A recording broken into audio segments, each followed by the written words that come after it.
Good afternoon. Welcome, everyone. We're glad that you're joining us for the latest in our Educator Effectiveness webinar series. Today, we're here to talk about educator effectiveness and supporting successful transitions from middle school to high school.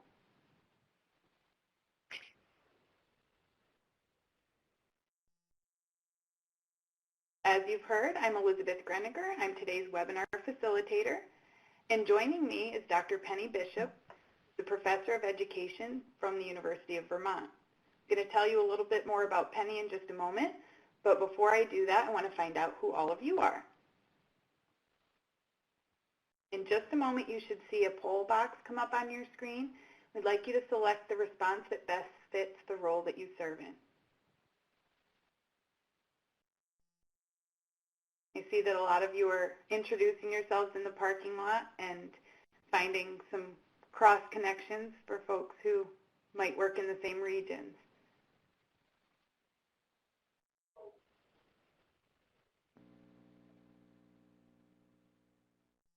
Wonderful to see a diverse audience with us today, lots of teachers and school-based folks. We hope that the content of today's presentation reaches you in whatever role that you're serving in. We aim to provide information that will help all educators in thinking about the middle to high school transition, and we have lots of great information that Penny's going to share with you today on that topic.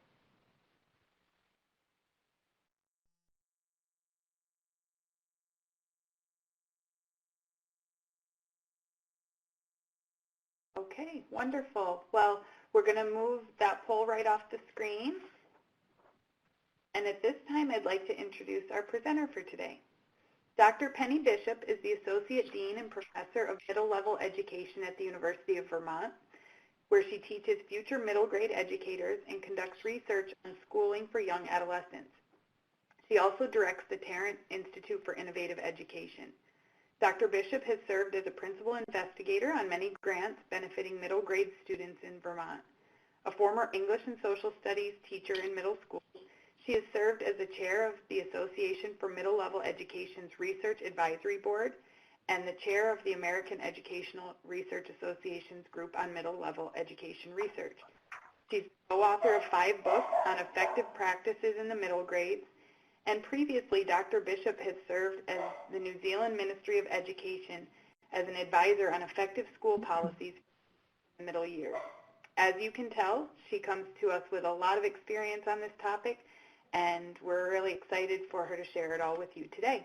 At this time, I'm going to introduce Dr. Penny Bishop.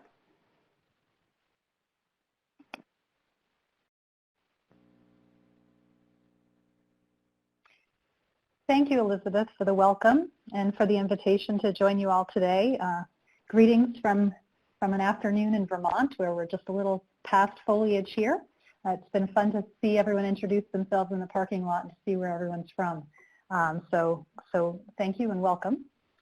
Today we are going to, today's webinar is designed around 3 main objectives. First, learning about what the research tells us about the critical transition points in K-12 education for students. Second, identifying the major outcomes of a positive transition from middle to secondary or high school. And finally, exploring some evidence-based practices that we can use to help students manage this particular transition well. So in particular, to achieve those 3 objectives, I was hoping we could focus on 4 broad topics. Oops, sorry about that, advancing a little too fast. We'll begin by examining the all too common student struggle from middle to high school. We'll explore both how to support these students and why doing so is critically important to their later success. And we'll identify the common characteristics of effective transition plans while considering how to improve transition planning in our own schools or districts.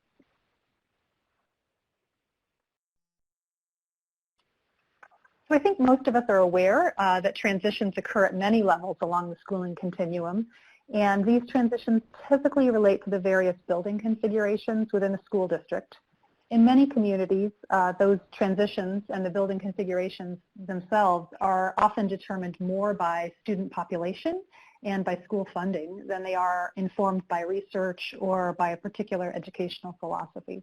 Here in Vermont, for example, we have our young adolescents ages 10 to 14 in more than a dozen different building configurations. So we can't always make assumptions about what grade levels fall into those different categories, but in general, transitions are a reality for most students, and transitions have the potential to be disruptive.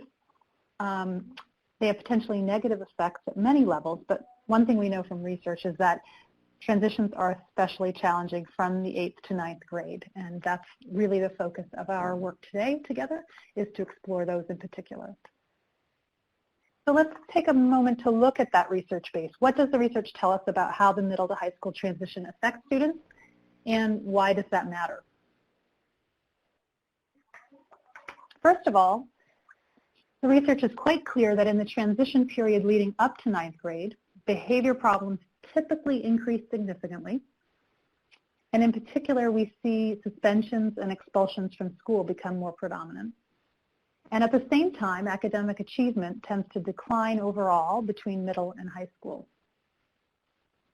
And in fact, and this is a bit of a stunner, students are 3 to 5 times more likely to fail a class in the 9th grade than in any other grade.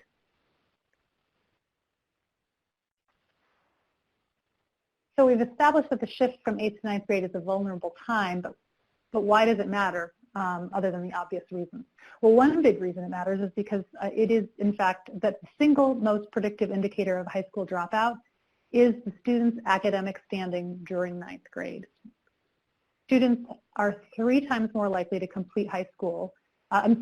Students are 3 times less likely to complete high school if, while they're in the 9th grade, they have issues with chronic absenteeism and or if they fail 1 or more courses. So the single most predictive indicator, I just want to underscore that, of high school dropout is the student's academic standing during 9th grade. And we know that the transition to 9th grade is particularly challenging. And although students who are underprepared academically are the most likely population to fail 1 or more classes and ultimately to drop out, even students who are well prepared academically and previously high achieving can face considerable hurdles when they enter high school. In her study of the aspirations and attainment gap in Chicago public schools, for example, Roderick found that 37% of students who were previously high achieving in 8th grade but not on track in 9th grade did not graduate from high school. So the take-home story here is that it's not only low achieving students who are affected by the transition. Not surprisingly to many of you, I'm sure, for those students with low income backgrounds, this is an especially tricky time. Once students enter high school, 28% of high achieving low income students fall out of the top achievement quartile in math. That's twice the rate of high achieving high income students.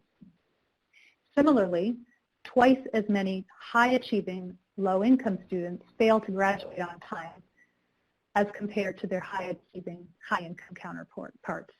So for those with low income backgrounds, not surprisingly, it's even harder.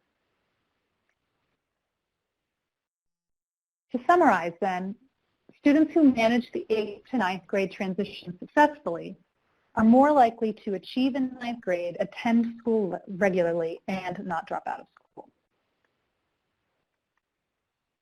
Elizabeth's going to present an open-ended question at this point to you all about how the research compares to your own experiences with the middle school transition.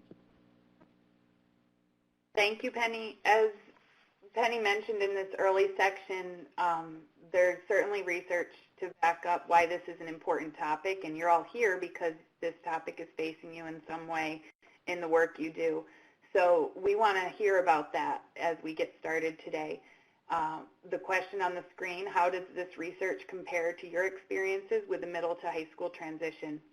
We'd like you to just share briefly a response to that. We'll get into some more details as we go today, but talk to us a little bit about how that research resonates with you. have that open-ended poll there.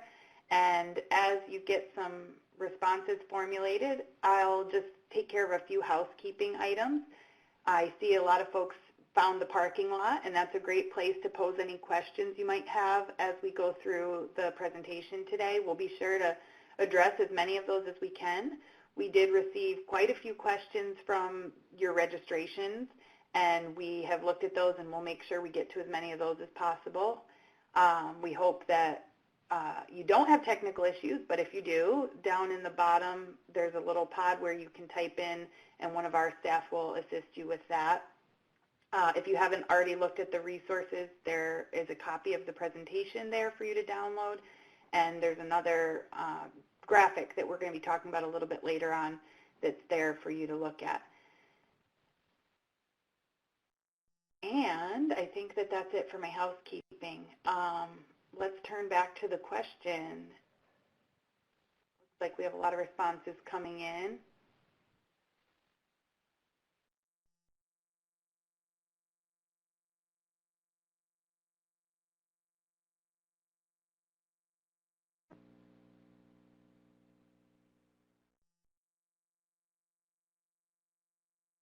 I think for many, it's not surprising to hear what the research says.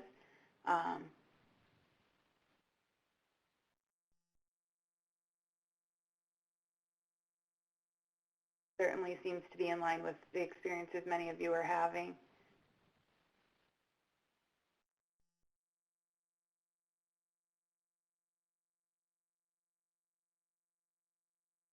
I think that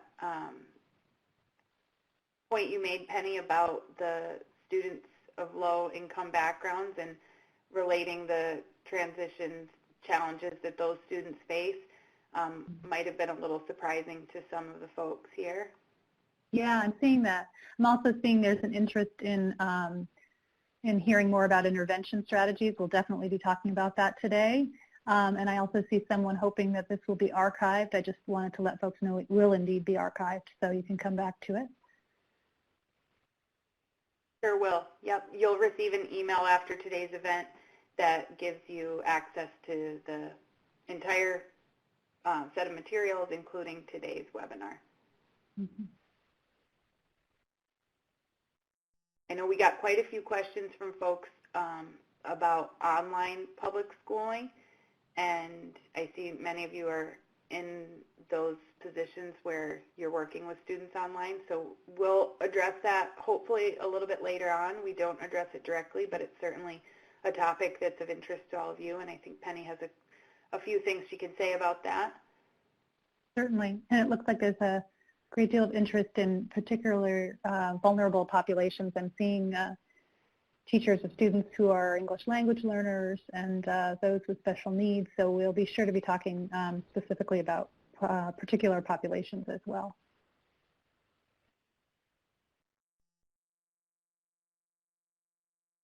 I see a couple of comments about one in the parking lot, but also some others that I saw here in the response to this question with folks who are working with more high-achieving students and how the transition is impacting those students.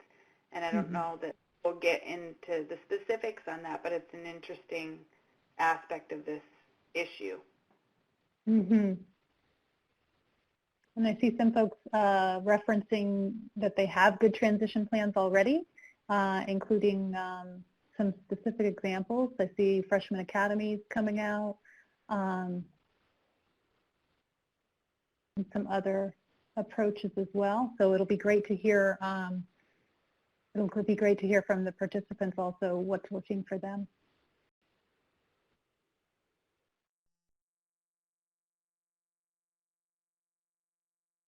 As we learn through all of our webinars, the wealth of information that comes from you all out in the field is really valuable. So we're glad you're all sharing, and we hope that through the next 2 hours, folks can not only learn from Penny, but you can learn from one another and what's working well in your settings.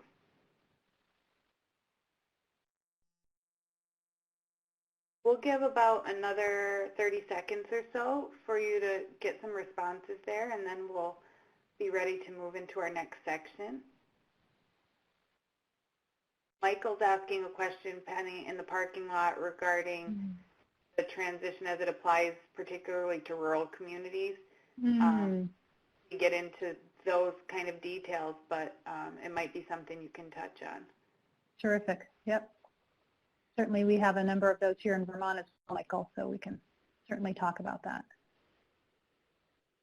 And career exploration was another theme that came up. I see Mary asking a question about that, or not a question, but making a comment about it. And that's an interesting curriculum integration piece, just saying that their 8th grade does a career exploration that's picked up by the high school transition team. And I think there are increasingly examples of that sort of curriculum connection from 8th to 9th that can be a pretty interesting transition tool. Another thing that just came up here in the responses, Mike mentions that transitions among transient populations are very difficult, and we did 2 questions relating to that piece and this notion that students are not only making a transition from middle to high school, but they're also potentially moving within and among schools in a geographic area, maybe beyond. And I don't think, again, we get into the specifics of that, but I think Penny can also touch a little bit on the effects and maybe some of the solutions for that. Yeah, absolutely. We will get into that as well. Well, this is wonderful. Lots of wonderful experiences here. And I know people are still typing and trying to get some thoughts there, so I'll just give you another second or so, and then we'll pull that off the screen, and we'll talk a little bit next about what's currently happening in the field, and Penny can share with us work that's being done currently. Terrific. Thanks, everyone. I'm still seeing really good ideas shared over the people, so I encourage people to be checking that out. So let's explore a bit some of the reasons why students might struggle with the transition to high school. I saw someone mention academic. It'd be helpful to consider 4 types of challenges that students face as they make this 9th grade transition. Each of these, the timing of the transition, the increased academic and social demands, and the new school environment cause some students to worry or feel anxious anticipating or during the 9th grade. Let's start with the timing. So the timing of the transition during early adolescence positions school changes at the very same time that many other transformations are taking place. We know that one of the primary attributes of the early adolescent is the rapid degree of change that occurs in all developmental domains, right? So physically, socially, emotionally, morally, intellectually. And we also know that these changes happen at different paces for different people. In fact, the vast amount of change that occurs during early adolescence is second only to that from birth to age 3 in a person's lifetime. Unlike birth to 3, however, in early adolescence, most of us are conscious of the changes as they occur, and we tend to remember them. This can be a time of great psychological vulnerability as well as growth. So students shift from concrete to more abstract reasoning. Issues of fairness and justice often become paramount, and social groupings increase in importance.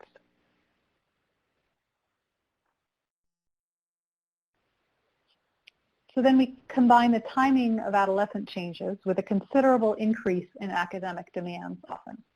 For example, students often experience an uptick in content and skill expectations as they move into the high school. And additionally, many high schools are organized by ability, certainly more often than middle schools are, and typically have less individual support available for struggling learners. It seems to be borne out by research. Third, to further complicate this mix, students experience increased social demands as they move into the 9th grade. Often they encounter shifting peer groups and increased competition. Many struggle to maintain friendships as these peer groups evolve, even on a daily basis. These changes in social status can bring with them dramatic effects on self-concept and on behavior. And then finally, there are school-level changes that affect students' 9th grade experience and success.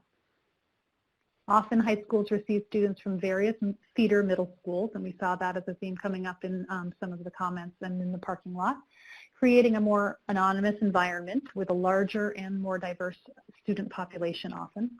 And students may find themselves dealing with bureaucratic structures they've not had to negotiate previously, as well as a larger number of classes and teachers to figure out. So each of these four aspects, the timing of the transition, the increased academic and social demands, and the new school environment, cause some students, not all, but some students to worry or feel anxious as they anticipate the ninth grade. Elizabeth is going to present us with another open-ended question so we can think a bit about what we see as the most prevalent issues or concerns facing students. What is it that they're thinking about? Exactly. We would like to hear again from you, so we're getting a little more specific with our questions. And Penny just talked to us about some of the research and what students are feeling during this transition, and we want to hear from you about what you're seeing with the students you work with. So again, another open-ended poll, and we'll give you a few seconds to get some responses in there. Maybe while you're getting those ideas put together, we can take a look at some of the questions that came in. Quite a few, and we tried to kind of capture them in different places during today's webinar. So we talked a little bit about that transition piece with transient students, but Penny, now might be a good time to just quickly touch on that, and if you can share some of your thoughts and maybe what's happening in the field regarding students who are transient. Sure, yeah. Well, I think it's a great question, and I think it's also one that sometimes gets left out of the transition literature. It's a population that's often forgotten because they may be transitioning off cycle, right? They're transitioning at different times, perhaps during the school year, and often have many of the greatest needs.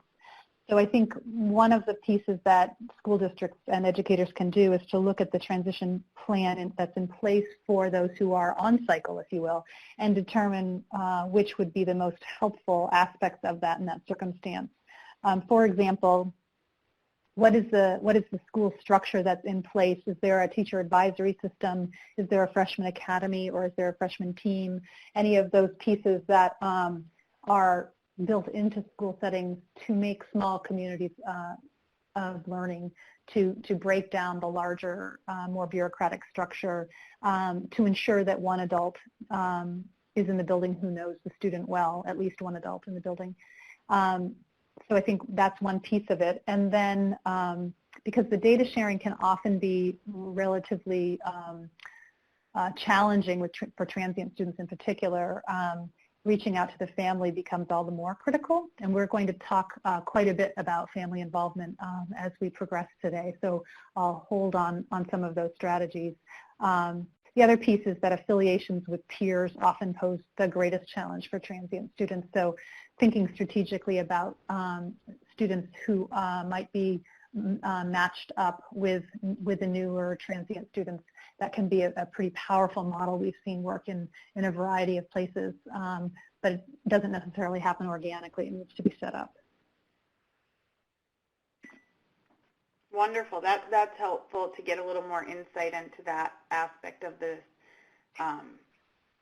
transition.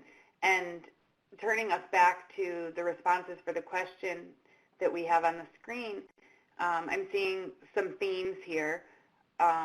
Some of the prevalent issues that the folks in our audience are seeing relate to academic expectations, so increased expectations or potentially changed expectations around curriculum and student performance. And with that comes maybe less structure in terms of how the academic programming works and more independence is being put on the student. How does that relate to what you see in schools that you work with, Penny? Yeah, I think absolutely. That's one of the biggest challenges is helping them to negotiate that. I'm also seeing that there's as I'm sort of catching up, reading what are the most prevalent issues, that there's a focus here on English language learners wishing to remain with their peer sibling group when transitioning to grade 9, and the reality of how we interact with in a more seamless way between the middle and the high school sites with those who have that ELL background, because as this person says again, may not be the most supportive of their English proficiency needs. So that is a piece that as you'll see later, there are some district focused actions, and there are school focused actions that folks can take, and so we can get into that in greater detail in a little bit when we get to that. One of the other themes, and I know you're going to touch on this, so I don't think we want to spend a whole lot of time on it, but it's that family involvement piece and how engaged families might have been, or schools might have been asking them to be at the elementary and middle school levels, and then changes as they move into high school. Right, and family involvement is such a tricky thing because students typically do have less interest in having their families involved as they grow older. So it becomes doubly hard, I think, for educators to make that those linkages happen. And it comes at a time when students' desire to break away from the family is completely developmentally appropriate, and yet at the same time we know that research is really clear that family involvement makes a big difference in terms of student outcomes, both in education in general and with this particular transition. And so, as I said, we will talk about some specific strategies for pulling families in. And a theme that we can't overlook, it's extremely important at this point in education as well as all of the K-12 experience, those social relationships and how much of an impact that really has on what happens in the academic environment.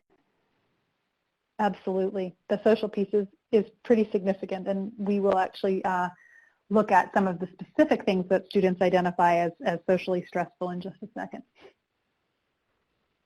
And then, something I found interesting, which makes complete sense, is a couple comments related to sort of like the logistics of being in a high school. Maybe it's a bigger building, there's different type of scheduling, there's lockers, there's all of these things that are different. And, those have a pretty significant impact on some students. They certainly do. So attending to those procedural aspects is a really important part of a transition plan, to give students the opportunity to be in the building, to try out their lockers without the stress of having people look over their shoulder. In fact, I saw someone in the parking lot earlier mentioned that part of their transition plan is that their students have a full week in the school setting prior to the school year, which is a real gift in terms of helping students to acclimate to the new space. Great. Well, lots of interesting ideas here. We're going to get into some of them in more detail, so we'll move into the next section. And Penny, you can talk to us a little bit more about some of these pieces. So as we just touched upon, and as many of you wrote about, student concerns about ninth grade transition can be characterized into three different categories: socio-emotional, procedural, and academic. Let's start with student socio-emotional concerns. Often these are the biggest ones. They tend to often be the ones that we remember ourselves from early adolescence, more often than we remember some of the academic pieces. So as some of you noted, for some students, social issues such as peer relationships, so bullying, getting lost, those overshadow concerns about academics often. Many of us likely remember the stress involved with figuring out who to sit with at lunch, or feeling embarrassed by one's parents, or changing in the locker room. Students are preoccupied by concerns about popularity, about their physical changes, and about newfound romantic interests often. And the transition to high school disrupts students' social networks, some of the things they thought that they finally had figured out in middle school. Some students spend the early part of ninth grade figuring out where they fit in, which can understandably interfere with their success. In addition to the social and emotional issues, students also worry about the procedural concerns, and this was the piece that we were just chatting about. They fear getting lost in a new, larger building. They fear not knowing rules of an unfamiliar place. They worry about which materials they should bring to which classes. They stress about what to do if they can't get their lockers open. Lockers are a really big deal for this age group. There's a lot of concern about that. And they wonder if the bathroom is a safe place. They're concerned about getting to the right class at the right time. All of those things are just a few of pieces that cause them stress and anxiety. And finally, of course, many students have academic concerns as well. They worry about the increase, about managing those for an extended period of time. They worry about understanding different teacher expectations and knowing how to take good notes. And they also worry a lot about tests. As help students manage these concerns, help remember what's important to young adolescents. So with most adolescents are striving for a strong sense of personal efficacy. Students, and I agree that adolescents need to feel efficacious, and the sense of efficacy is critical to this position. They need a sense of responsibility to take care of themselves, others, and the world around them. They need a sense of affiliation, of belonging, of belief, belong to something good.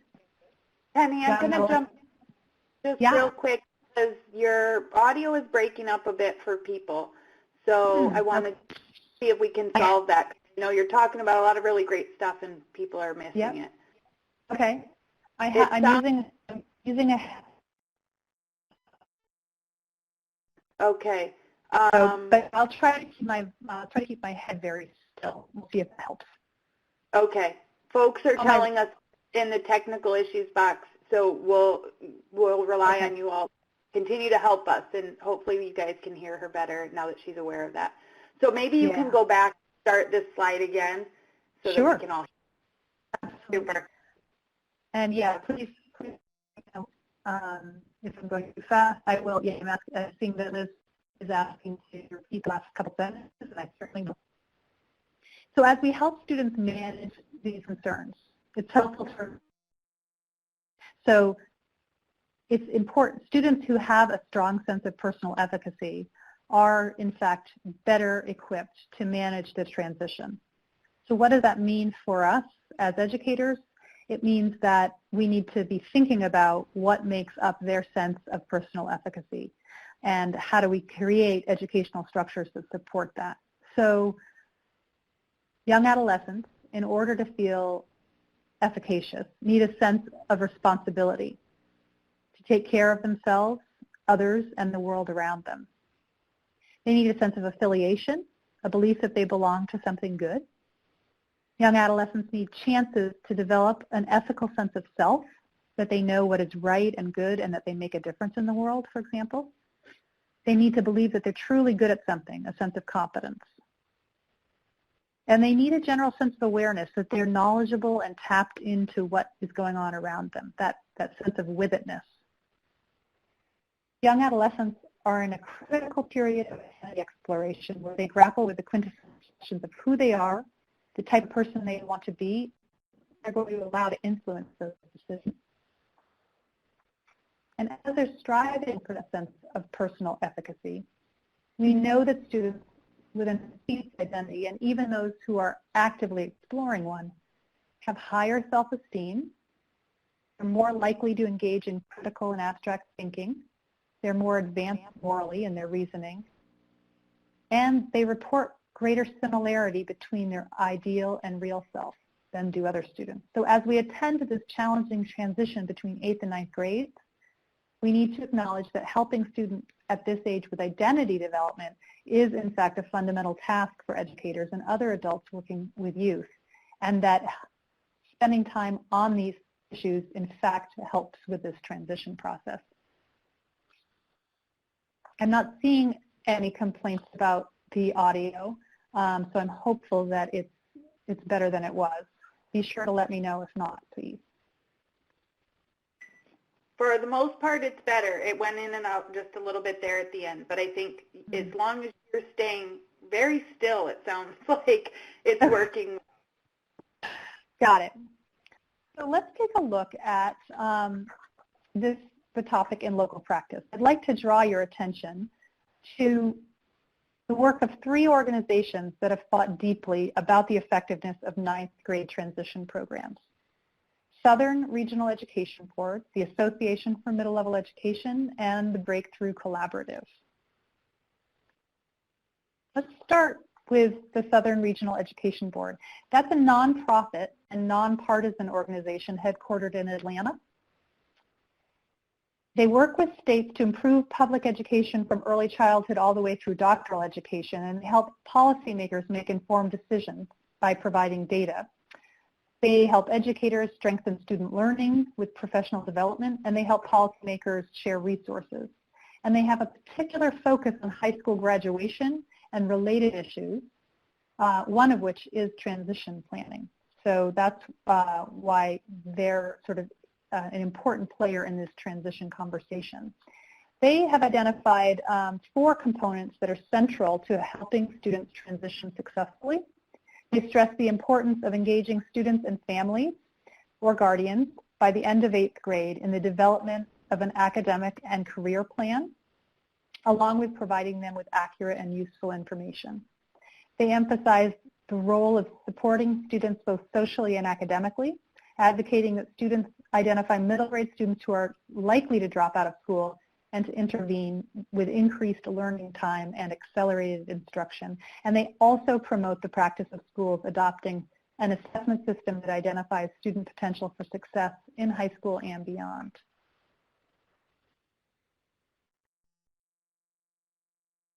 Second, the Association for Middle Level Education.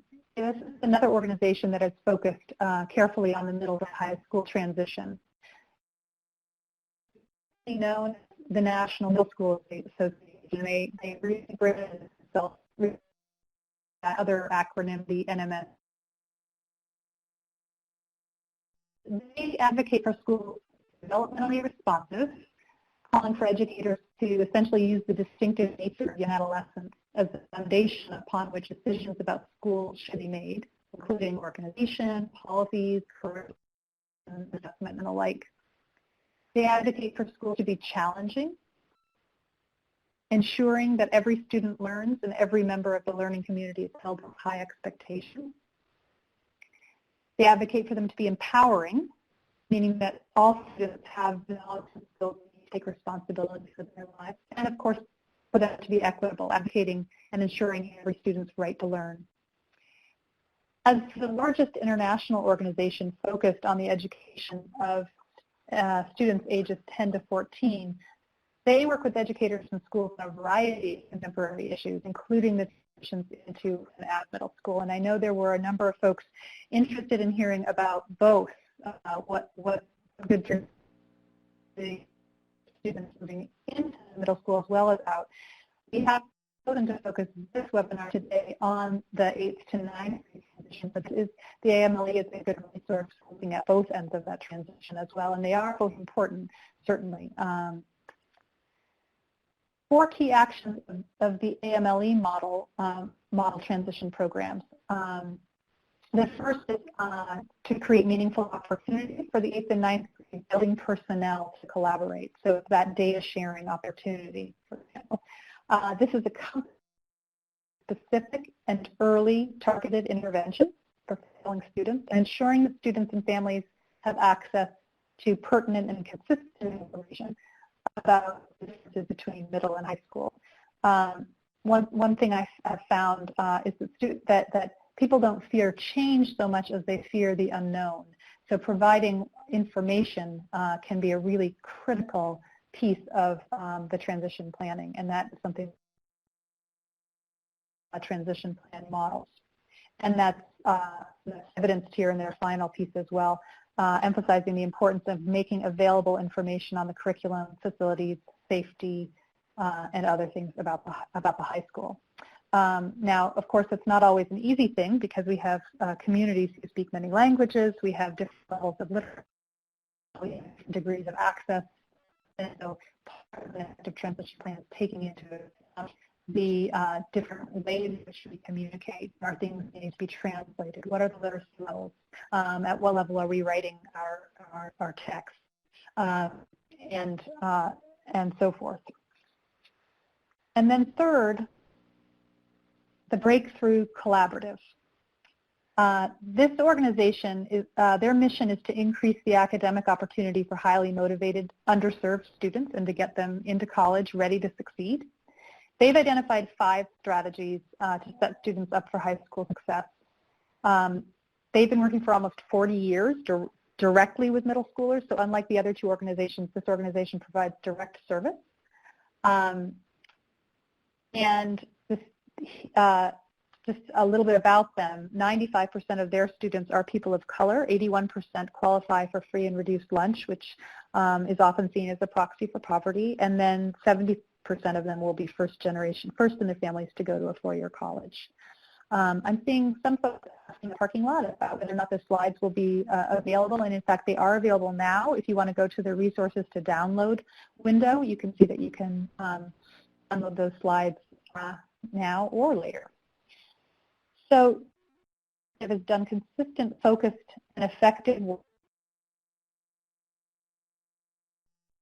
from 9th to 10th grade. And they have based their work on 5, yes. Sorry, we're losing you a little bit more frequently again. Okay. I know you really want to hear this, and I want our team to help you troubleshoot this for the next minute or so. And I can, maybe we can come back to this slide, and what I'll do is take folks into this next poll we have on the next slide, and then we'll jump back and have you describe the Breakthrough Collaborative in a little more detail. Does that work? That sounds great. Okay, very good. Folks, thanks for your patience and helping us work through this. We want to hear from you as we had planned to do, so we'll just do that a little sooner than we expected. At this time, you see the slide that's asking you what are some successful transition approaches that you've experienced, and we want to hear from you on that, and we'll see some of the ideas that you have.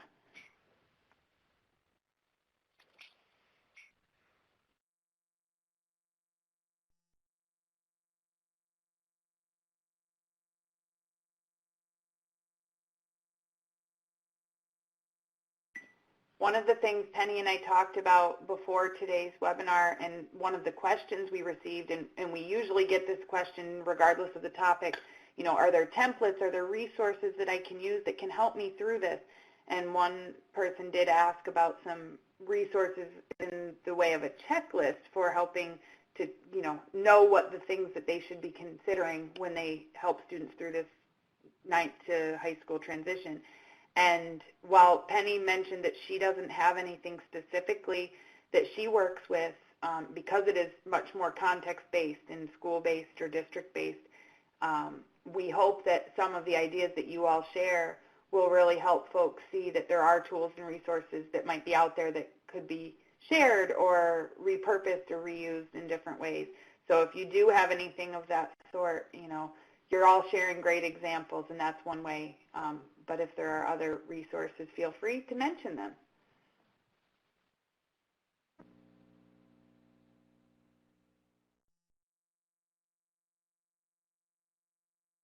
So I see here a lot of different types of meetings, but bringing folks together to talk about these transitions and what's important for the students and families to know.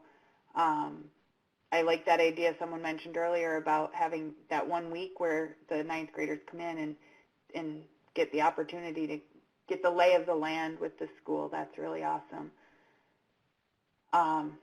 Students being paired up with advisors, making sure, as Penny said, that there is a school who knows a student pretty well and kind of keeps tabs on that student, and that can be done through advisors, or it might be another trusted teacher or other adult. The Big Sister, Big Brother program with upperclassmen supporting freshmen.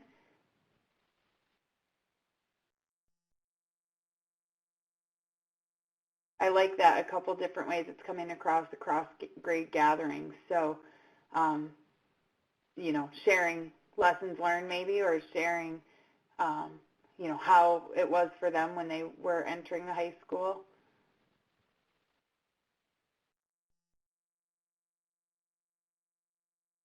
I know Penny will talk a lot more about families and that connection, And so there are a lot of points here about how those frequent conversations are really important, maybe opening the school in different ways for parents and families to be involved and to know what's going on.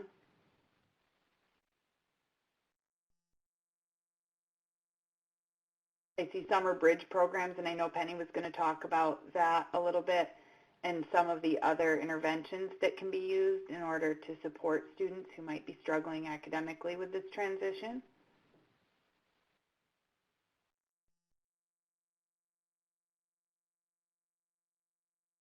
A lot of wonderful things here. These are great.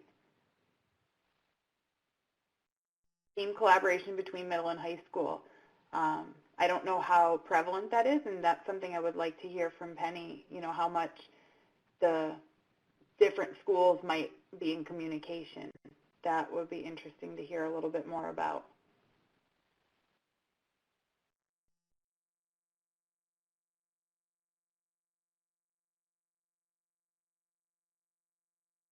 Extracurriculars, yeah, it's a great point, Dana, making sure that there's programs available, extracurricular activities available for students to become engaged in, because it offers another avenue for socializing and developing positive relationships.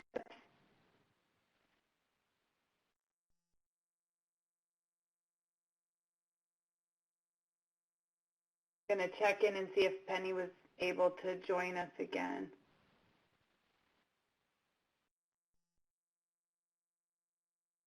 Looks like they're still working on it. So you guys are great for keeping these ideas coming.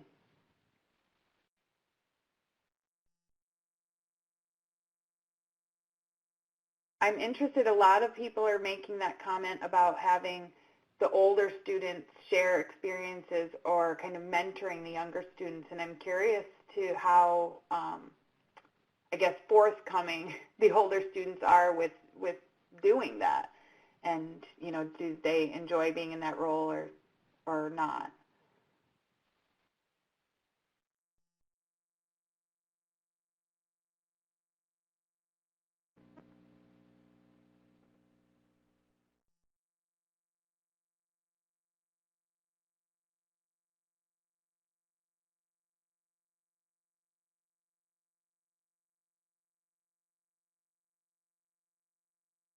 Sharon says they love it. That's good to hear.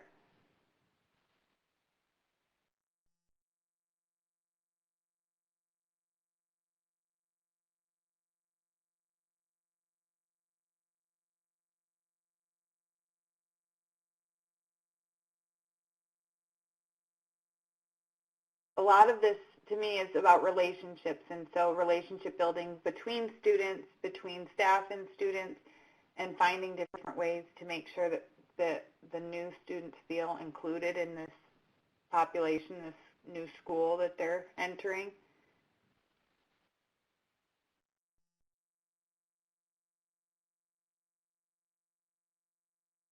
As someone asked, there will be not only an archive of the webinar and the entire presentation, but all of the comments you all are making in response to our questions and the parking lot will be archived as well. So you'll see some of those materials posted shortly after today's webinar.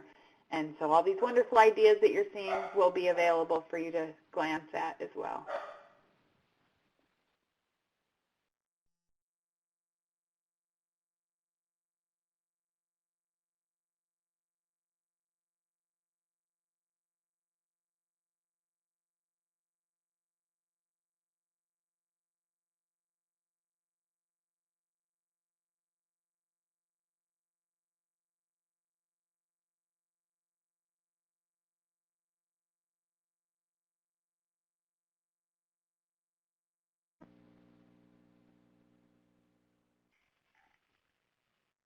Hi, Elizabeth. Can you hear me? We can, Penny. I can hear you. Hey, Wonderful. folks, let us know if it sounds better. It sounds much better from my side. Great. Sorry about that, and what a great thing to have such an expert team taking care of the tech here. Thank you so much. Yes, and we have a really amazing audience too, because they are just sharing away, and I've been talking through some of what they have been sharing here, and they're really the resource. Yeah, I can see that. I can see that. I've been paying attention to the great strategies that are being listed out there under the question, and there's some great transition approaches people are sharing. It sounds like such good work happening across the country. It's terrific. Oh, and outside of the country, I noticed as well. Yeah, I think, we don't need to necessarily go in a lot of detail here, but one of the things that we were talking about and that I posed to them was around, I saw this theme of upperclassmen supporting underclassmen in a lot of different ways, and I asked if that was something that the upperclassmen really like to be involved in. Some folks said that they volunteer to do that and that they really do enjoy being in that role, so that was really interesting for me. Mm-hmm. But lots of really great things here, and one of the things I characterized was just around the relationships. So relationship building between students and between students and staff, and that was really something that resonated as I looked through the comments. That's important. Absolutely. I think we know so much of education is about relationship, and the transition is no exception to that, for sure. I think, too, as we think about upperclassmen or older students sharing and helping the younger, that also is an effective strategy as we think about the students who are in 8th grade as well, thinking about ways that we can leverage the expertise of the high school students to go in and serve as panelists in 8th grade, to 8th graders. I've seen some wonderful examples of high schoolers who've made transition videos for the 8th graders, what to expect when you're moving into the high school. They really are, in many ways, the best positioned to share what it's really like, and so they can play a very powerful role in that.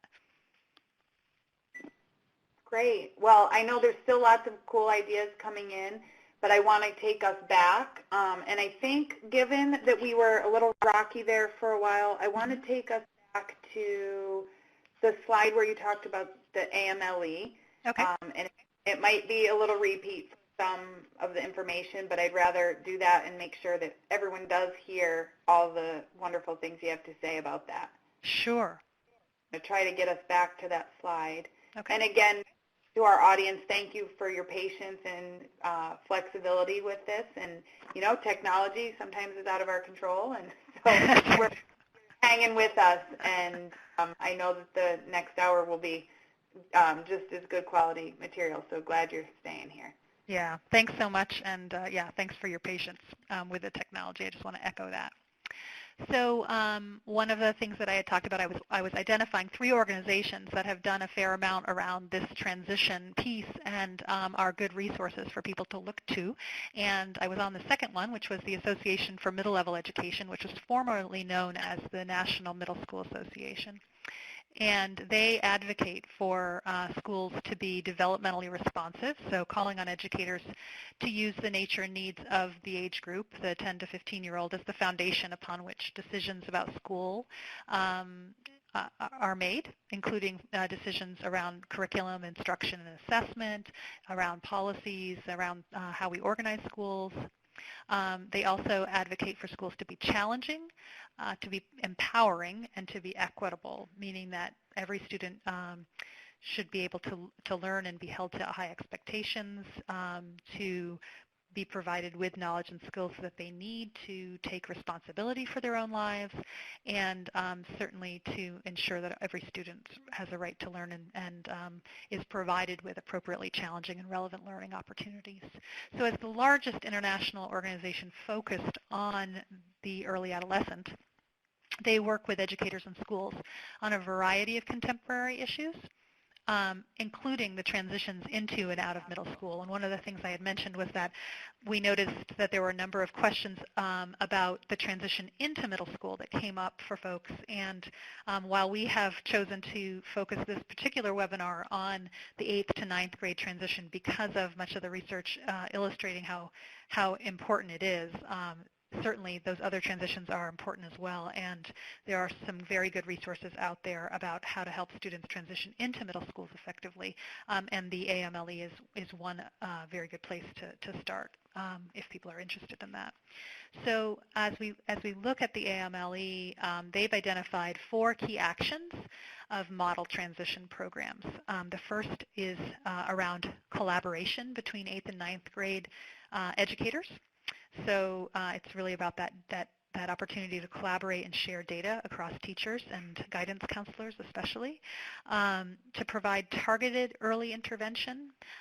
So it's really about identifying those most vulnerable students and providing them with intervention, and ensuring that students and families have access to information that is consistent and accessible. So as we think about accessibility of information for families these days, we really need to think broadly about that in terms of what our families' literacy rates are like in our community, the different languages that are spoken, and the degree to which we need to have materials translated, the various forms in which these communications should be taking in terms of whether they can be electronic, how much access do our families have to internet, how can we ensure that hard copies are also available.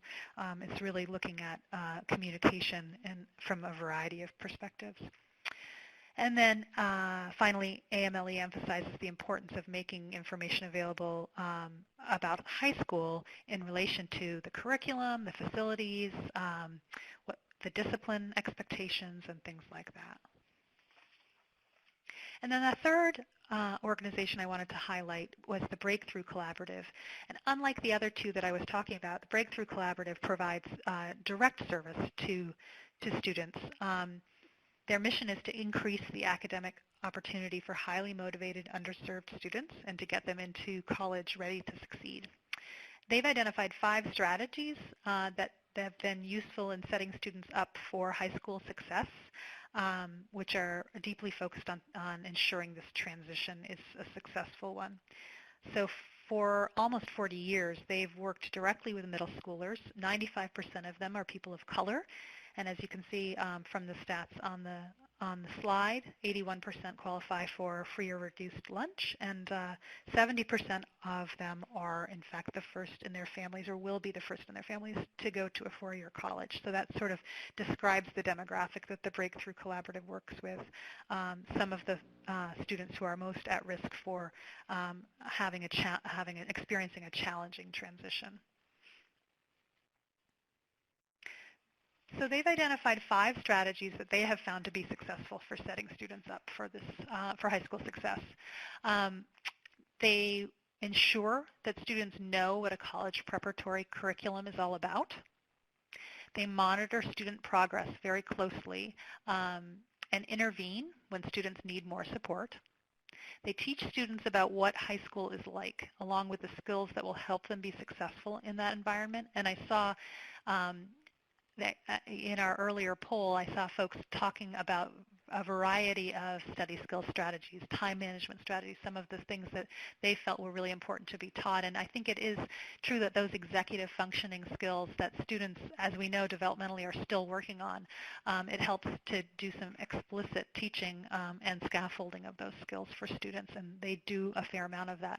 And then they emphasize the importance of trusting relationships, and that is something that we were just talking about, is that role that strong relationships play in education in general, and especially at vulnerable times such as transitions. So we already did that question. So as we consider the features of successful transition programs, and we think about the many strategies that you all have shared, that you all have that are doing or are finding inspiration to do from others, here are 6 elements that I think we can safely say schools with effective transition plans have in common. And these elements are pieces that have been pulled out from across the research literature, as well as from the 3 models I've just discussed. And I think you'll find that many of the things you were sharing fall into one or more of these categories. So first, schools with effective transition plans view transition as a process and not as an event. It's a really important piece. I know there were a number of questions that were posed around what are research-based or evidence-based strategies that we can use to ensure this smooth transition? And the answer is that really it's about transition as a process and not as an isolated event. So there's very little research to suggest that individual activities are related to student success, but rather transition plans that see it as an ongoing process and support students in a longitudinal way are the ones that are effective. So research tells us that we see less failure in the transition grade when there are several transition activities involved, and that it's also helpful for those activities to be varied, such as school visits, targeted summer programs, academic counseling. I know I was reading some of your comments and ideas around what some districts call as day zero, where the ninth graders start a day before everyone else in the class, in the school rather, or day zero, day one, and they stagger the start date of the school year based on the year that the student is in. And it's similar to the one that we came up with earlier around the entire week that they had in the school building. But the idea is to give those ninth grade students a leg up in terms of their ability to become familiar with the surroundings, become a little more comfortable, to find where they need to go, to manage that tricky locker lock, all of those pieces. Second, schools with effective transition plans are careful to address all areas of student concern. So they're not just focused on the academic, or they're not just focused on the procedural. Day zero, for example, that one day before school starts when ninth graders may have the building to themselves, is insufficient if its primary goal is to ensure that students understand the layout of the new school, if it's not also coupled with various other activities. So addressing all areas of student concern. You'll recall how we discussed some of the areas that students identified as worries or concerns. So these schools make sure they help students with the social and emotional challenges of making new friends, the procedural challenges of the new physical space, and the academic challenges of managing new expectations, often with less support. At the same time, however, I would say that they also set a positive tone. So it can be I think tempting to kind of get overwhelmed by the negative aspects of transition, and it's really important, I think, to point out too to students the positive aspects of transitioning to high school, which often includes the opportunity for greater choice in the curriculum, for making new friends and enjoying new levels of responsibility and independence. The third component is that they engage, these effective transition plans engage multiple school-based stakeholders.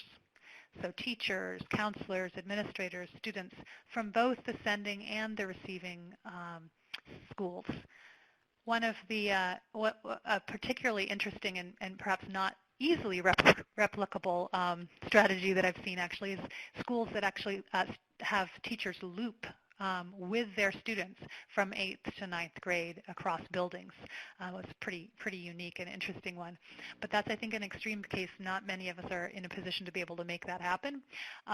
In lieu of that, certainly, this idea that teachers and counselors, administrators, students are all in a position to accommodate students in different ways, right? So teachers and counselors collaborate with their counterparts at other schools to ensure the smooth academic transition that accommodates variations in curricula across feeder schools.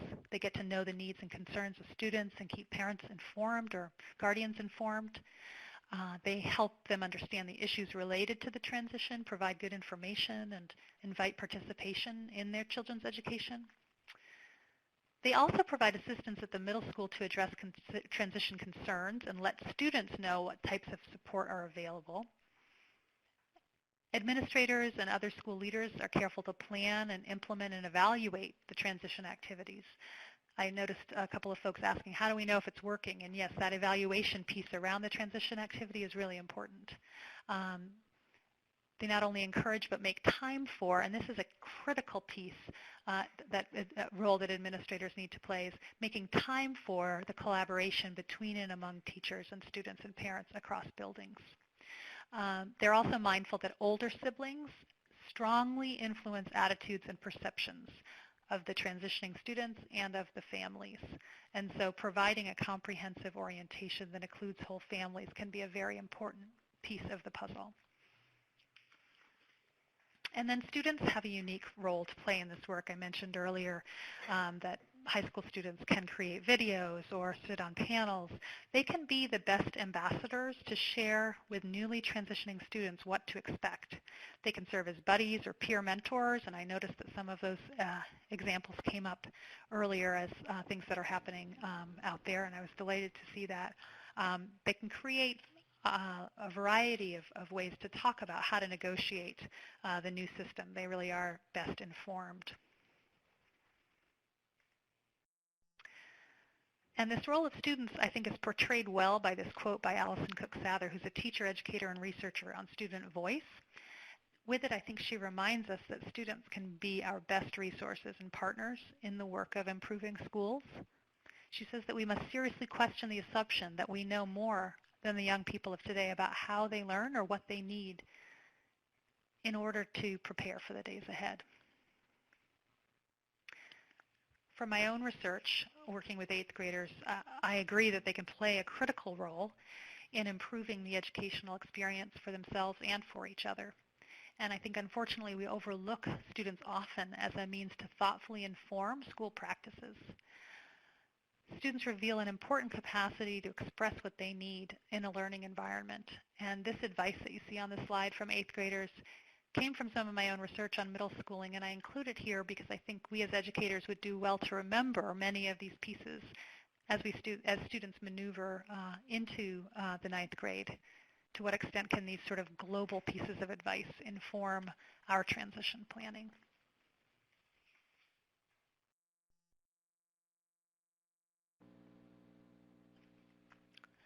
The fourth characteristic embodied by schools with effective transition plans is that they engage families in this process. And I know we've talked a little bit about family involvement thus far, and that certainly came up in the questions as well. And I saw some really good ideas for family involvement come out already in some of the questions and conversations. We know from research that when parents are involved in their children's education, students experience higher grades, higher test scores, and higher graduation rates. They attend school more often. They demonstrate increased motivation and better self-esteem. And they demonstrate lower rates of suspension, decreased use of drugs and alcohol, fewer instances of violent behavior, and greater enrollment rates in post-secondary education. So these are all very powerful outcomes of family engagement.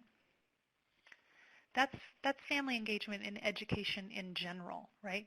But when families are involved not only in their child's education, but in the transition experience in particular, this 8th to 9th grade transition, we see a significant negative relationship between the proportion of students who struggle during that first year of high school and the quality of high school outreach to families, even after school poverty level is controlled for. So in other words, the more schools reach out to families, the better students do with transition. And this is true regardless of the socioeconomic background of the family.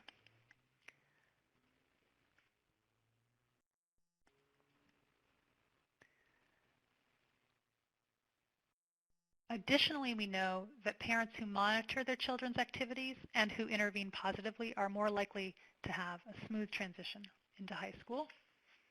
And of particular importance is parental involvement in the decisions that their 8th graders make about the classes they'll take in 9th grade. So when parents are involved in students' transition, the parents themselves stay involved longer in their child's high school experience, and the students have positive outcomes as a result, achieving more, reporting that they're adjusted more, and they're less likely to drop out. It's also important, however, to continue to encourage family involvement because it's shown very clearly to decrease unless teachers and principals work to maintain it. And it does take a lot of work, it does take a lot of time.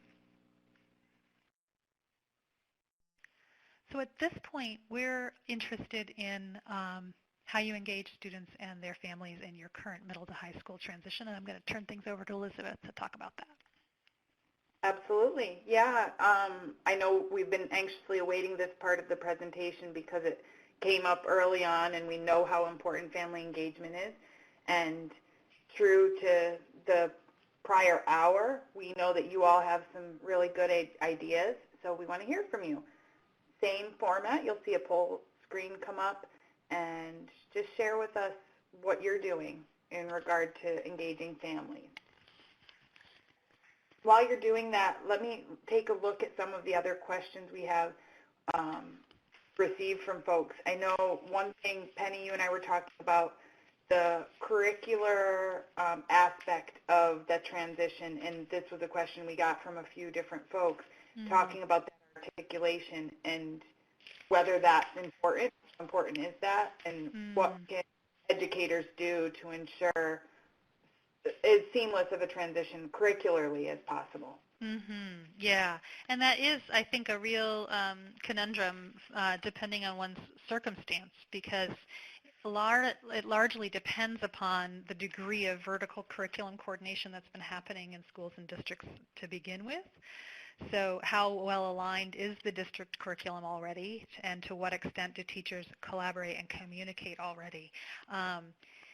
So those are much bigger questions, and so it follows that the more coordinated they are, the easier it is to make those explicit curriculum connections for students.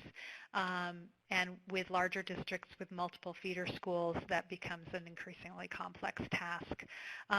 One example that I've seen in the UK, actually, that is really an interesting one, is a cross-building shared study. So where they actually have units of study that they collaborate on between the 8th and the 9th grade, and it's such a powerful example of how a little creativity goes a long way in terms of curriculum. That's a sort of an in-depth example. But the more vertical curriculum coordination and the more teaming that happens, the easier that those curricular connections can be made. And again, that's a real, I think, district level action that can be taken that pays off in ways well beyond just the transition dilemma. But it does take time and energy. It takes resources. But there are lots of reasons why districts would choose to do that well beyond transition alone.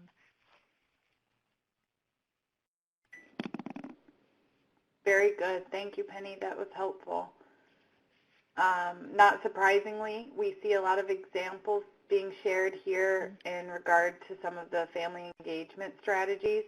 A lot of, 8th or 9th grade parent nights, sharing of information in that way, different ways of communicating through surveys or through individual meetings, letters, all of the traditional things you see. And I also see surveys to students and parents asking transition questions and feedback. I think that's great. I see Jennifer saying that she does that in the online setting, and I think that could happen in almost any setting, but actually asking families and students what it is they need, what they want to learn about, what they need to know more about, actually designing transition planning around specific needs as opposed to just perceived needs is a very good idea.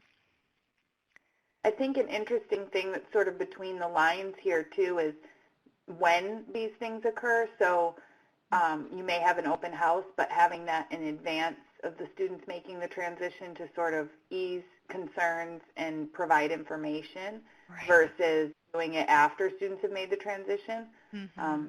I'd be interested to see, some people are saying, like, the reason I thought this was a comment worth saying was that Sharon Shirley mentioned that theirs happens in March, so others might happen during the fall, after students have made the transition. So that was...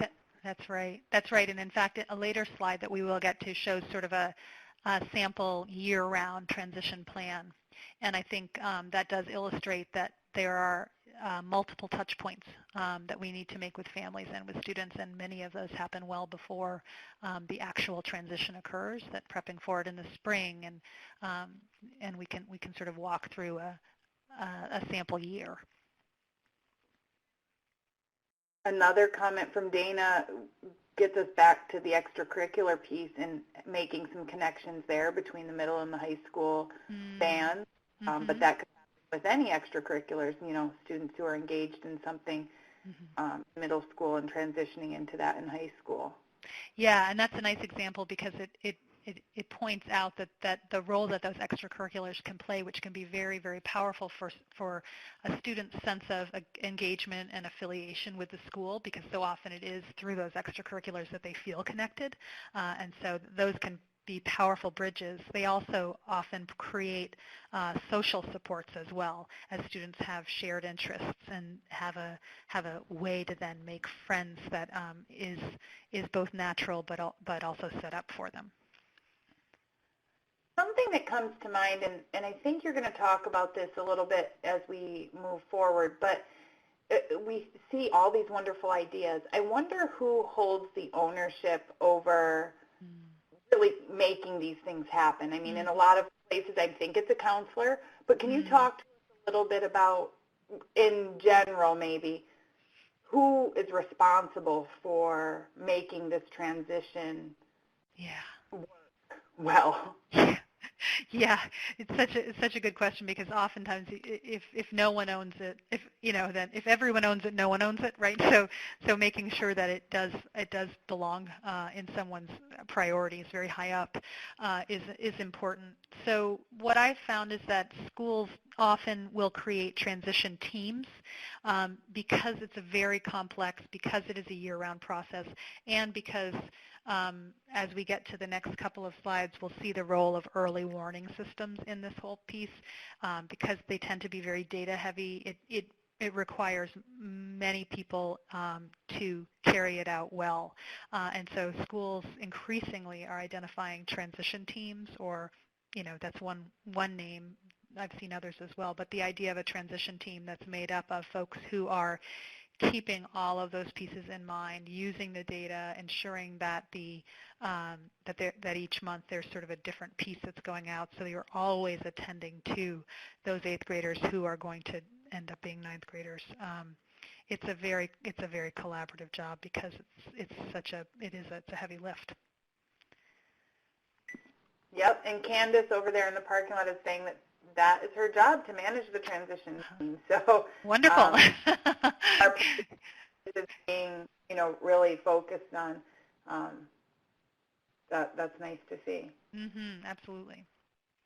So I know we have a bit of information still left to share with folks, so we're going to move this poll off the screen and talk a little bit more about some effective strategies for transitioning.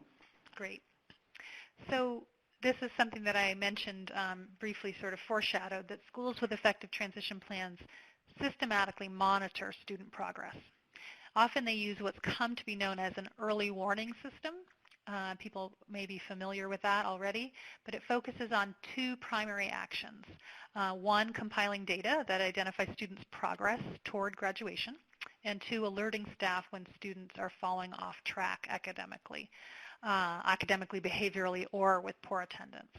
And they track data that could include test scores, grades, attendance, and other demographic information as well, special education and ELL status and the like.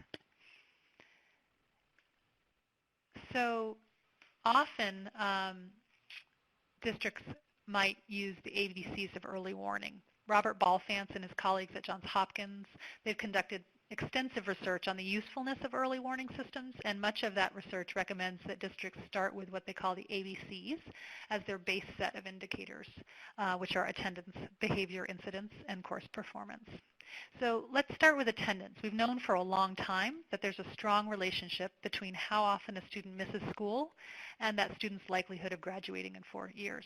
Most students who do not regularly attend class fall behind in academics and see their grades decline.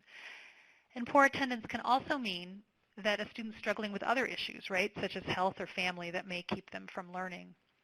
The B is for behavior incidents, and Balfance's research illustrated that even one suspension in grade 6 may actually predict whether a student graduates in 4 years. Behavior incidents also mean often that a student is disengaged from school, and ironically the suspensions often carry the extra burden on students to catch up on the material that they missed, which snowballs. And then there is course performance. The number of course failures also correlates with a student's probability of graduating in 4 years. So for those of you interested in learning more about early warning systems, the Institute of Education Sciences Regional Education Lab program is hosting a learning series on implementing and using early warning systems for dropout prevention. The projects in the series include a variety of technical assistance activities related to developing and implementing early warning systems. And I'd encourage you to check out the learning series. You can find the web address for that in the resources section of this webinar. So as you look below, you'll see web links, and you'll see a link to the EWS learning series, and that's what that references there.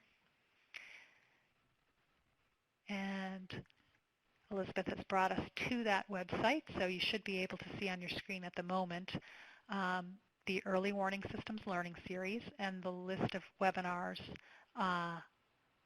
underneath that.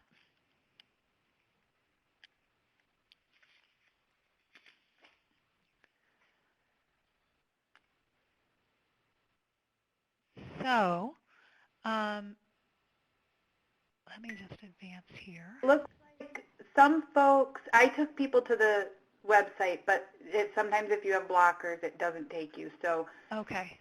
The other ways, folks, if you look down in the very bottom right where it says web links, the EWS Learning Series is the first one.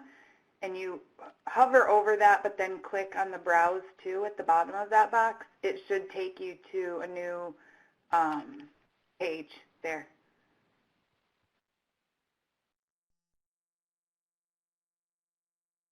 And what we can do also is type in the link and put it in the parking lot. I can do that right now.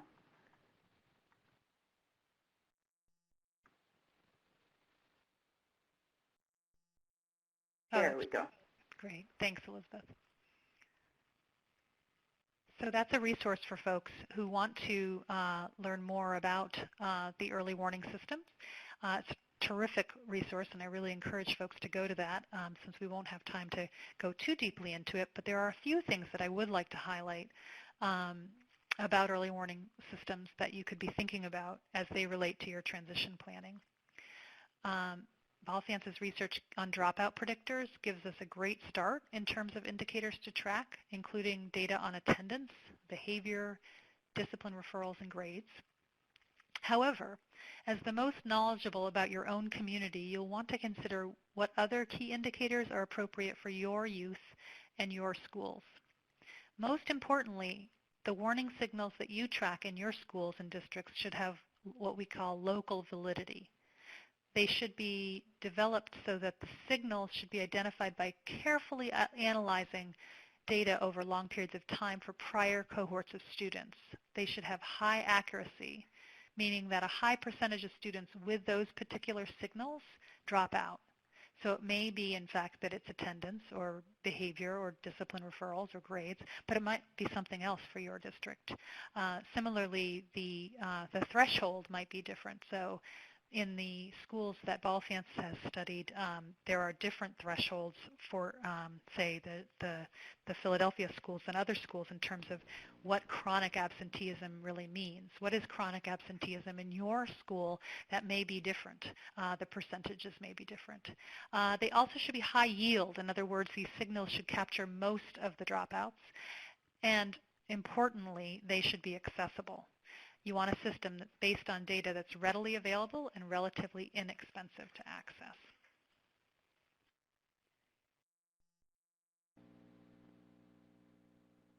Sixth and finally, and this is a big piece of it, easier said than done, intervene instructionally and structurally. So schools with effective transition plans intervene instructionally and structurally. Districts considering or already implementing an early warning system often also use a response to intervention model with a tiered approach to supporting student success. So many of you may be familiar with the response to intervention model. This model has 3 levels.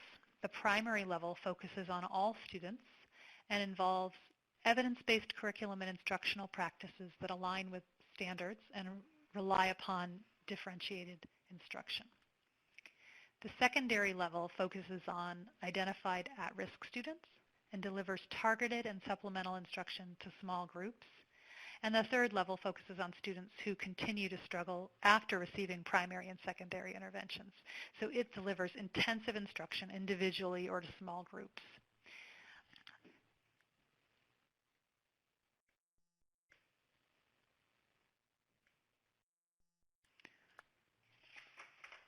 So let's think now about some of the warning signals that arise in your school community, and Elizabeth will lead us through that. Absolutely. So as we're talking about some of these warning signals and the different interventions, we're interested in finding out from you, what do you see most frequently and what do you do about it? So we'll put up another poll box, let you guys share as you're doing so well in today's session. While we're working through that, let me see what other questions we have that we haven't gotten to yet. We have talked about various extracurriculars, Penny, but one of the questions we have was related to out-of-school time programs and how can that support the middle and high school transition. I don't know if you had anything else to say on that topic. Yeah, well, yes, thank you. Thank you. Yeah, to underscore the importance of the out-of-school time, for sure. Anyone involved in expanded or extended learning opportunity time, whether that's after school or summer or breaks, knows that that's a very valuable and potentially useful time, especially as it relates to the Tier 1 or Tier 2 or Tier 3 interventions, for example. So it provides opportunities for more intensive small group interventions, as well as opportunities to leverage the social relationships that students need to make and continue to develop over time. So both from an academic standpoint and a social standpoint, those opportunities are very important. They are also important from a data sharing standpoint, and I think that's some place where I think a lot of schools and districts may fall short because it is complex and time consuming. But the adults in those settings often hold very important information about students' families, students' capabilities, students' interests for out-of-school interests that might be brought into curriculum to a greater extent to engage them. And so districts would be wise to create opportunities for data sharing, not only from building to building, but also in terms of the extended learning providers and the in-school providers, or the teachers and counselors as well. Very helpful. Turning to the responses we're seeing here, some of the warning signals that folks are seeing in their schools.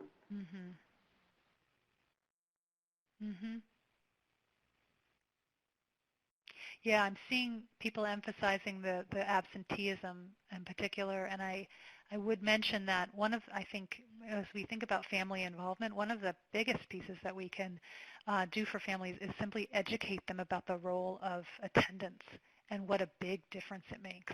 How something like attendance can truly make or break that transition moment. Sometimes we just need to emphasize its importance with families in new ways, and particularly around the transition. It looks like tutoring and academic supports are a focus for folks as well as one of the interventions.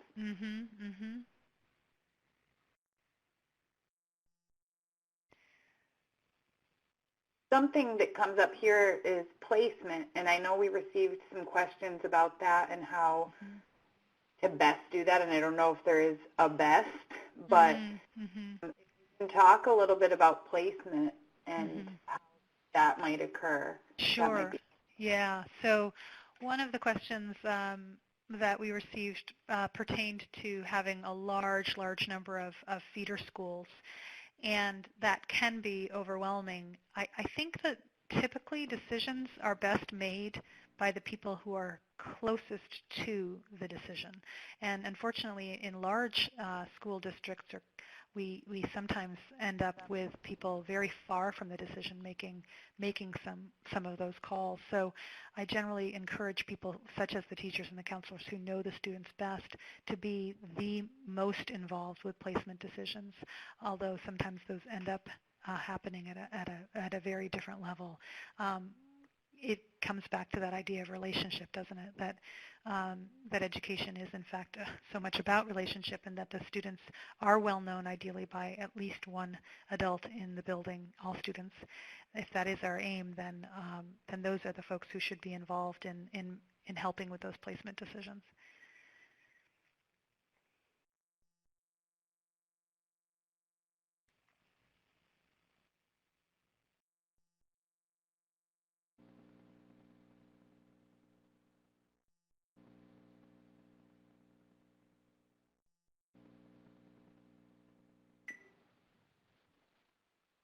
Elizabeth, have I lost you?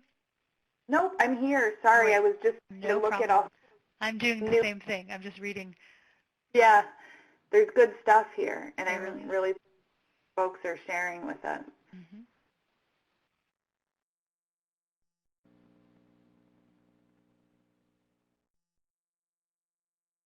You know, one of the themes, again, I've said this before, but it's that relationship piece that comes through here, because there's a lot of different ways and strategies it looks like our educators are engaging in building those relationships with families and with students, and I think that's really important, and figuring out what works with your population and with your individuals. That's right. And so we have to also make sure that schools and districts are set up with structures that make that happen, whether it's a teacher advisory system, whether it's a freshman academy or a freshman team. But the idea of how we take larger communities of learning and break them down into smaller chunks, that also helps feed the sense of affiliation and belonging that students need for efficacy at that age. So it really is doing several things at once. And it gives families one consistent adult to reach out to and one person that they know they can turn to when they have questions.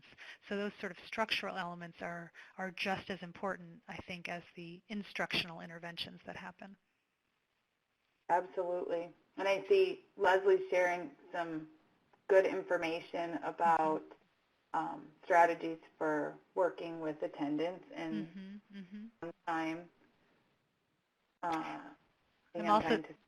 I'm also seeing Catherine's talking about a high school 101 type course, she says, where a lot of these issues are addressed before they get the counselor or administration. And yeah, I've seen that only in a few places, but I've seen it go very, very well.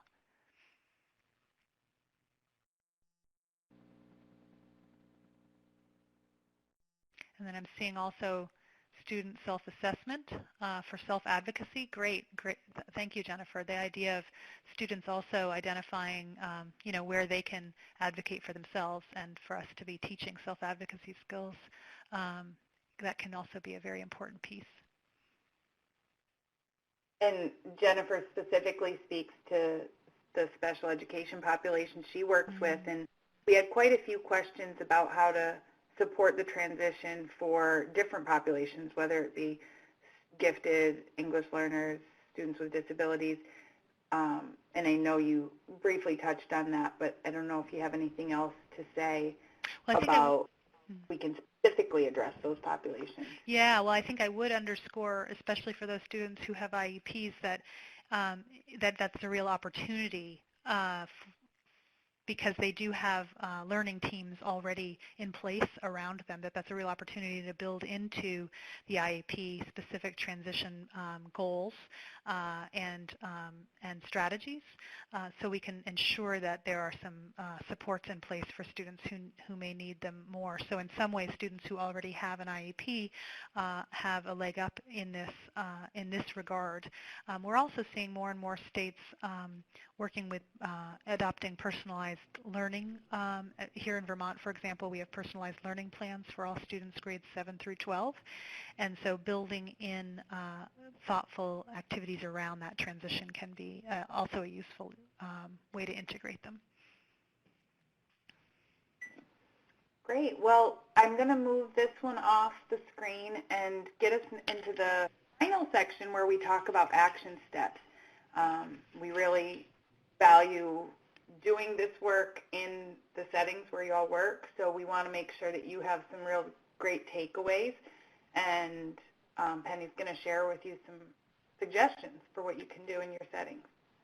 Terrific. So you can see on your screen a slide with lots of very tiny text, which is not useful at all, but the useful part is that there is a PDF file of this slide, and that is available in the resources box. So you do have a better copy of this. It provides a conceptual framework for supporting the transition to high school, and I think for those of you who are big picture thinkers, this will be helpful. There are two levels, the school level and the district level, and there are actions at each of these levels that should be taken into account in order to realize the greatest benefits. So to zoom in a bit on this next one, we can take a closer look at the actions that can be taken at the school and district levels. For students, if there's early preparation for high school entry, a more personalized and supportive environment for ninth graders, reinforcement of the ninth grade academic program, and provision of supports for high-need students in particular, then we see better ninth grade outcomes, including a stronger foundation for post-secondary success.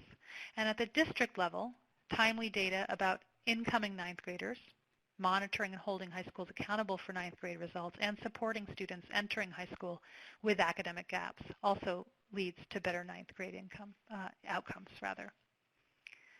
So if that's sort of the conceptual framework for it, how does that happen? I mentioned that we would spend a little bit of time talking about a sample year-round transition plan, and so I thought I would just walk folks through that. It's a more tangible year-round plan that engages multiple stakeholders. And the key thing to note here is that it's a combination of ongoing actions, which you'll see in the left column, and specific events on the right. And of course, these are just samples. I've seen, many wonderful examples this afternoon from you all. So you can imagine any one of those in the specific events column. You can imagine adding those, replacing them, what have you. In this example, you'll see that the district has identified a transition team. I know someone here is whose role it is to be the leader of that transition team we heard earlier, that tracks the data for their early warning system year-round. Similarly, ongoing, teachers and counselors meet across grade levels to share data about students, and the schools employ structural and instructional interventions to reach the most vulnerable of students. So while those things are going on in an ongoing fashion, there are also more event-specific items that are worthy of note. So in this sample, in January, the principal of the high school, along with a small group of 10th graders, visits each of the feeder schools to meet students, to share a bit about the school, and to hold open question and answer sessions. There's also an event targeted for families at which the principal and counselors meet with families to provide an overview of the high school schedule. They have lead teachers on hand to answer questions one-on-one. And then in February, the high school student government group, and here's an example of how students can be involved, launches a blog that rising ninth graders can access to ask any questions they may have about high school. So these are the current eighth graders who are looking ahead, right? It's February, and they already have a place to raise questions or to be thinking about what is to come and a place to go to get answers. April brings an evening expo when rising ninth graders accompanied by their families are introduced to key personnel. They attend performances, a club and athletics fair where we mentioned the important role of extracurriculars there, and a student panel, and they take part in a reading assessment. So that's one place where we can be thinking also about how to be gathering data to correctly place students for those who end up in more ability grouped or tracked settings. The summer offers a 6-week bridge program focused on academic and social support for students who need that extra focus. So here's where the district funding is a really important piece of it. It's not enough for schools to be trying to manage this on their own. They need district support. Early August brings a one-day summer institute led by high school students whose purpose is to demystify high school for all rising ninth graders. might include a series of 20-minute sessions designed to address transition issues, including some of the executive functioning pieces we talked about earlier, managing someone's time, staying organized, getting involved in clubs, and the like. Mid-August brings orientation, which includes 0 day, when the new ninth graders attend the high school 1 day prior to the rest of the student population. And it includes a walkthrough of the schedule, meeting teachers, and some school spirit activities. September arrives, and in addition to the school being organized into teams of teachers and students, the school offers a supplemental ninth grade academy for a small core group of rising ninth graders who are most at risk academically. They receive targeted monitoring and are monitored closely, in particular for key warning indicators. We move into the fall, and October might bring a family information night and a college admissions seminar in November, specifically for ninth grade families, because they need to be thinking about those things that early on. In December, the current crop of eighth graders is invited up to a series of shadow days, which I saw seems to be a common practice for many folks here as well.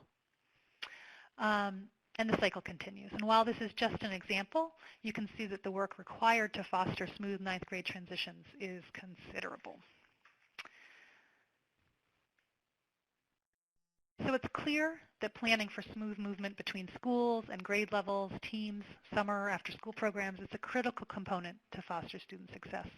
How can we help youth and families manage this grade change that often includes a shift from a structured environment to a more fluid schedule, from a stable peer group often to multiple social groupings? Here I've listed a few questions for you to consider as you continue your work on transitions in your own buildings and districts. Consider asking yourself, for example, if each student in your building is well known by at least one adult. If the educators in your midst are trained to recognize warning signals and support students. If students have access to information about the many changes that high school brings, and if families are well integrated into your planning. In summary, we know that ninth grade transition is a critical moment in a student's life. You'll recall from the start of our conversation earlier this afternoon that those who manage that change smoothly are 3 times more likely to complete high school. At the same time, students are 3 to 5 times more likely to fail a class in ninth grade than at any other time, and this presents a real conundrum. But luckily, schools and districts increasingly are recognizing this for the crucial junction that it is. Effective transition programs engage multiple stakeholders at several tiers. They include students, sending and receiving teachers and counselors, and administrators. They engage families, and they recognize the complicated home lives that are the reality for many learners today. Transition programs that work are longitudinal, and they are ongoing, and they concentrate in particular on vulnerable populations. I'm going to turn things over to Elizabeth to talk a bit about key takeaways. Absolutely. So as we're coming up on the end of our time together, we do want to hear from you all what your key takeaways from today's presentation are, and as a secondary question, what action steps you might plan to take as a result of what you learned today. So you'll see 2 different poll boxes come up, and we hope you'll share your ideas there. I'm seeing some other sharing over there in the parking lot. That's wonderful to see different concepts that are being executed in your schools and districts, and some resource sharing. We love it. One thing, Penny, as folks are wrapping up these last set of questions, we didn't talk explicitly about, but maybe we can spend a minute or 2 about it here, is this online schooling, and I know we have some folks in the audience who are engaged with that, so you can talk to us about that. Yeah, I was so intrigued to read those questions when they came in, because I think they raise really important and new questions. There is no research that I know of at this point that has examined the transition planning in the online context, and that's a real need. So I was glad to see those questions being raised, and we'll certainly be sure to move those questions forward in research conversations. I think it's an interesting conundrum because in many ways, students' access to curriculum online and communication between students and teachers oftentimes is archived in a way that is advantageous. For example, I am currently evaluating an online course as a way to provide an instructor with feedback, and what I found was that I've gotten a much more nuanced and more comprehensive look at the teacher and the students because everything is online and therefore accessible, as opposed to sort of a bit of a snapshot. So I think the reality of the online setting might be that there are opportunities to leverage some of these transition activities in a greater way than we have, in fact, in the bricks and mortar setting. Also in terms of the very nature of the early warning signs and indicators already being data-based, electronic, and accessible. So, I'm the first to put out there that it's not something that I have experience with, but I sure am interested in learning more about it, and especially from those folks who have some experience with it.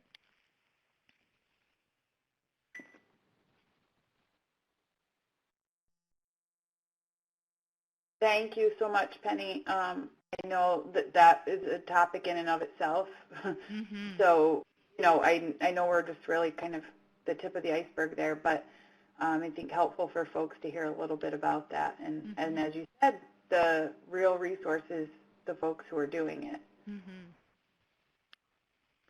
So let's look at it here. I like Cindy's comment, the first one, we're doing more than I thought. And I love when that's a comment because I think that these presentations can be very affirming for folks in knowing that they're on the right track and that what they're doing is research-based and in line with what is best practice. And I think it's really helpful mm-hmm. for folks to see that and know, hey, yeah, we are doing the right thing.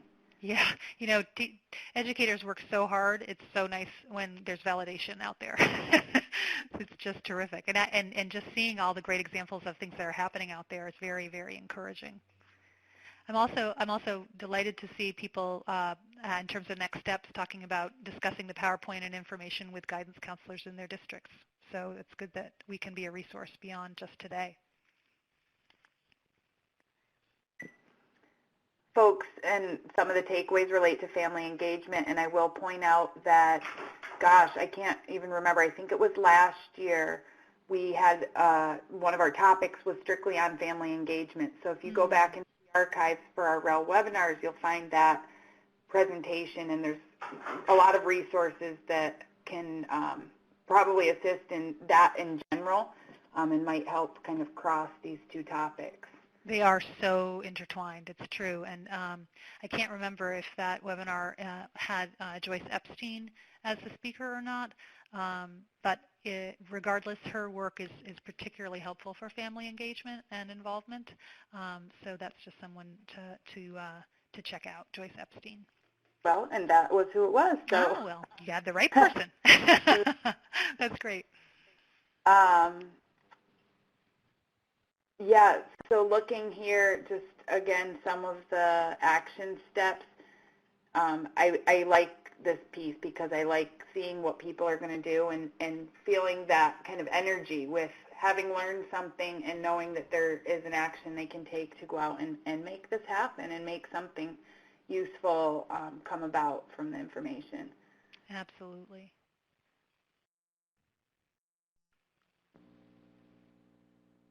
And just as a reminder, too, I know people want to share this information. You can absolutely do that. We will make sure that everyone who attended receives an email when the archive materials are ready. You should be looking for that in a week or two. You can, again, always go to the REL Mid-Atlantic site with all of our archived events. There's a lot of topics there that might be of interest to you if you haven't participated in those webinars yourself. I noticed that Mike is asking about any ideas for a program like Migrant Education, which is external to the school. And Migrant Ed is such a good example of a really, really important player in this conversation, right? So they're the ones who, in fact, have data about the transient population often. They have expertise, and often expertise that schools don't have because it is so specialized. So just a big shout out for them to be sure to be very vocal and engaged in going right to the school. Don't wait for the schools to go to you, but rather go right to the school with your expertise and concerns and be a part of that conversation.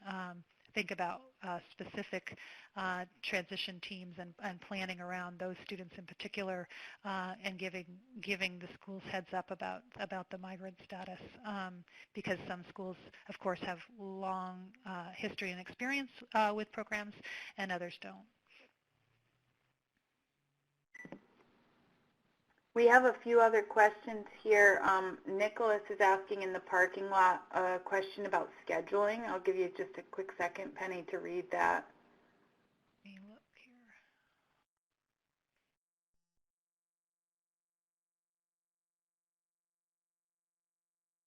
I'm trying to scroll up here. Oh, there we go.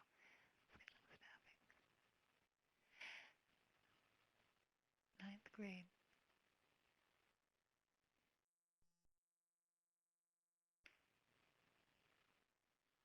Hmm.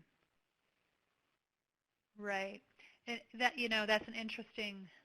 That is an interesting situation, and it is particularly challenging depending on the size of the school. So Nicholas is saying that a scheduling and staffing problem that he has seen in urban high schools is keeping the 9th grade sections, quote, pure because of the high number of failures. So a course like Algebra 1 may have 9th and repeating 10th and 11th graders. There's not enough staff available to keep these 6 sections just for 9th graders.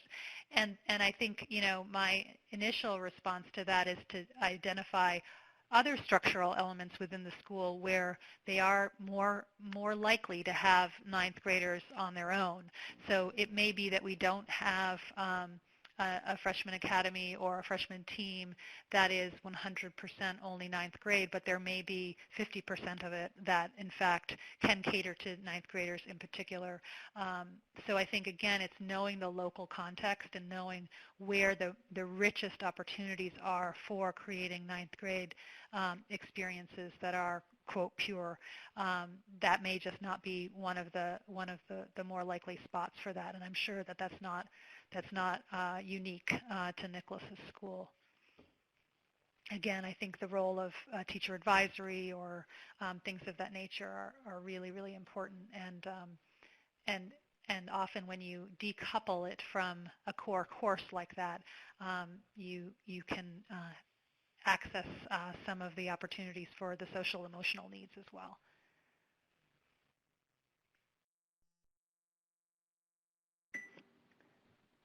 I know folks are trying to access some of the resources down in the bottom, and I apologize because we covered them with our poll boxes. I'm going to have those moved off the screen right now. And this is a good time to sort of wrap up. I know there's a lot of good comments still happening and sharing, and we'll keep this open for a few more minutes as we talk through some of the last pieces. But at this time, I do want to give a really big virtual round of applause for Penny and for the wonderful information she was able to share with us today. We appreciate the time that you all spent engaging with us, and so thank you. Thank you, everybody. And thank you for the invitation. I've really enjoyed hearing the wonderful things that are happening across schools. And if anyone wants to follow up, you'll see contact information here coming up. General questions or comments about the REL work, the webinar series in particular, you can reach out to me. If you have particular questions or comments for Penny regarding the middle to high school transition, you can reach out to her. General questions about the REL Mid-Atlantic, you can go to that email. And we're going to be wrapping up the year with 2 additional webinars, so we hope you'll join us at the end of November and mid-December. We'll be talking about diverse institutions of higher ed and how we are working to prepare culturally responsive educators. and then we'll talk about closing the achievement gap.